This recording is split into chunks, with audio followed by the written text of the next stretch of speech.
রাসূলুল্লাহ সাল্লাল্লাহু আলাইহি সাল্লাম বলেছেন হাদিসের মধ্যে, লা ইয়াদখুলুল জান্নাহ মান কানা ফি কলবিহি মিসকালু যাররাতিন মিন কিবির। ওই ব্যক্তি জান্নাতে প্রবেশ করতে পারবে না যার অন্তরের মধ্যে লুকায়িত আছে যাররা পরিমাণ অহংকার। কি বুঝতে পারলেন হাদিসে? যাররা পরিমাণ অহংকার যদি ভিতরে লুকায়িত থাকে সে জান্নাতে প্রবেশ করতে পারবে না। তার স্থান কোথায়? জাহান্নাম। আর এমনই একটি রোগ, যেই রোগ কোনো জাতকুল মানে না, ধনী গরিব ছোট বড় কাকে মানে না, সবাইকে ধরে এই রোগে। তাহলে এই রোগ থেকে কিভাবে প্রতিরোধ করা যাবে? আর এই অহংকারটা আসলে কি, আমরা কিভাবে বুঝব? অহংকারের 4টা স্তর আছে, খুব ভালো করে মনে রাখতে হবে। অহংকারের 4টা স্তর মুখস্থ করে ফেলেন সবাই। 1 নম্বরকে বলা হয়েছে উজদ, আরবি ভাষায় বলা হয় উজ। 2 নম্বর হচ্ছে কিবির, 3 নম্বর হচ্ছে তাকাব্বুর, 4 নম্বর হচ্ছে ইস্তেকবার। উজদ কাকে বলে? উজ হচ্ছে উদাহরণস্বরূপ, উদাহরণস্বরূপ ওটাকে জাগিয়ে দেন আর কি, ঘুমায়, কেউ ঘুমাবেন না আর কি। আমি যেখানে যেই জায়গাতে যাই একটা লোককে আমি ঘুমাইতে দিই না কিন্তু মসজিদের। আমি প্রথম দিনে খুতবা দিয়ে বলে আসি, দ্বিতীয়বার আপনি ডাকলেন, না ডাকলে কোনো আপত্তিটা, কিন্তু ঘুমানো যাবে না আর কি, আধা ঘন্টা টাইম নষ্ট করা যাবে না কোনো অবস্থাতে নেই। 1 নম্বর হচ্ছে উজদে।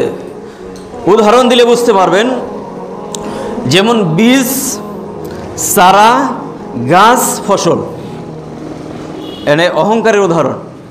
ওই যদি বলা হয় এটা হচ্ছে বীজ। ধরেন একটা বীজ যখন আপনি রোপণ করবেন, তো এই বীজের মতো এটা উজদ মানুষের ভিতরেই লুকায়িত আছে।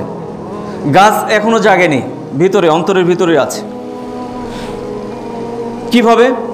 একজন ব্যক্তি ধারণা করছে যে আমি এত শিক্ষিত মানুষ, আমার এত টাকা পয়সা আছে, কিন্তু মানুষ আমাকে মূল্যায়ন করে না কেন? মনের মধ্যে জল্পনা কল্পনা করতেছে আর কি, বুঝতে পারছেন? এটাকে বলা হয় উজদ।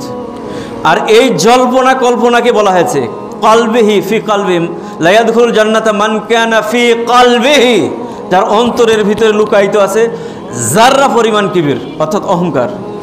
এটা হচ্ছে উজদ। তাহলে মনে মনে কল্পনা করতেছে যে আমি এত টাকার মালিক, এত শিক্ষিত মানুষ, কিন্তু মানুষ আমাকে মূল্যায়ন করে না, আমাকে গুরুত্ব দেয় না। এই যে মনের মধ্যে যে জল্পনা কল্পনা, এটাকে বলা হয় উজদ। 2 নম্বর হচ্ছে কিবির। কিবির হচ্ছে যেটা মুখে নিজে নিজে উচ্চারণ করে, অন্য কেউ শুনেই না, মনের মধ্যে থেকে মুখে বের হয়ে আসছে, মুখ দিয়ে উচ্চারণ করে, বিড়বিড় করে বলতেছে যে আমার এত সম্পদ, এত শিক্ষিত হইলাম, মানুষ আমাকে কেন মূল্যায়ন করে না, এই যে মুখে উচ্চারণ করলো, এটা হচ্ছে কিবির। 3 নম্বর হচ্ছে তাকাব্বুর।